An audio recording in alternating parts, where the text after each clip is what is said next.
ছবিতে যাকে দেখছেন সে একজন শিক্ষক। দেখে নিষ্পাপ এবং ধার্মিক মনে হলেও তার বিরুদ্ধে উঠেছে বলাৎকার চেষ্টার অভিযোগ। মাত্র 2.5 মাস আগে এই হাফেজিয়া মাদ্রাসায় যোগ দেয়। এরই মাঝে একাধিক শিশুকে বলাৎকার চেষ্টা করেছেন বলে অভিযোগ উঠেছে। তবে এবার আর রক্ষা হলো না। এখন এই শিক্ষক রয়েছে পুলিশের হেফাজতে। আমার সন্তান রাতের বেলা ঘুম থেকে উঠে দেখে বাচ্চার কাপড় খুলে নিচ্ছে। একটা ছেলে একটা মেয়ের সাথে যা করে এই হুজুর আমার ছেলের সাথে তাই করছে। আমাকে বলছে যে আম্মু আমি আর এরকম নির্যাতন সহ্য করতে পারতেছি না, আমার সাথে না শুধু আরো কয়েকজনের সাথে হয়েছে। বাচ্চা আমার সেই কান্নাকাটি। আমরা যদি এরকম শিকার হই, আমাদের ছেলেদের শিকার হওয়া মানে আমাদের শিকার হওয়া। আমার কথা দেশে এরকম যত হুজুর আছে সবাই যেন সেই শাস্তি পায়। ঘটনাটি বগুড়ার সদর উপজেলার শেখেরকোলা ইউনিয়নে।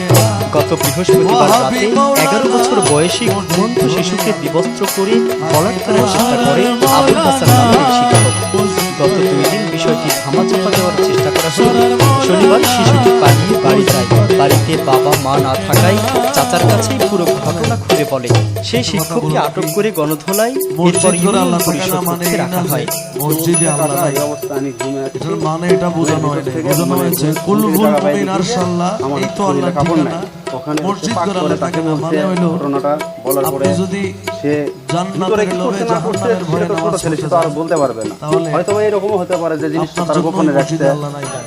অভিযুক্ত শিক্ষককে গণধোলাই থেকে রক্ষা করে উপযুক্ত শাস্তির জন্য বগুড়া সদর থানা পুলিশকে জানান ইউনিয়ন পরিষদের চেয়ারম্যান। এরপর পরিষদ কক্ষ থেকে অভিযুক্ত এই শিক্ষককে সদর থানার একটি টিম আটক করে। আমি এখানে বিচার সালিশে বলবো না, এখানে আমি আইনের আশ্রয় নিচ্ছি। আপনি এখানে মাত্র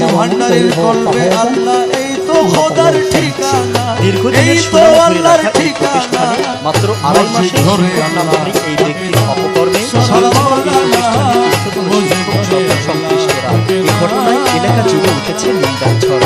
সামাজিক বা ধর্মীয় সব থেকেই নেতিবাচক প্রভাব পড়বে বলে মনে করছে এলাকাবাসী।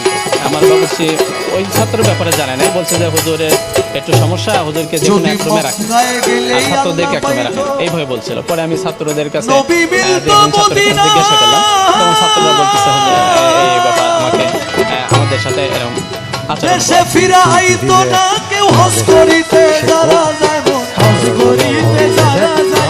একটা দাগ পড়েছে, এই যে কঠোর শাস্তি হওয়া উচিত।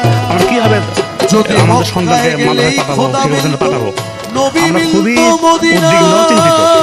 শুধু এই শিশুটি আগেও এমন ঘটনা ঘটিয়েছে বিশেষ করে কম বয়সী শিক্ষার্থীরাই পরিচিতপূর্ণ মানুষটির লালসার শিকার।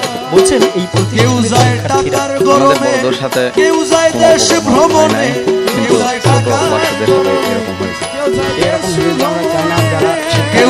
টাকার গরমে, কেউ যায় দেশ ভ্রমণে, ধনী যায় ভাই ধনের টানে, ধনী যায় ভাই ধনের টানে, আনিতে সোনা দানা মসজিদ ঘরে নির্মূল হতে পারে এসব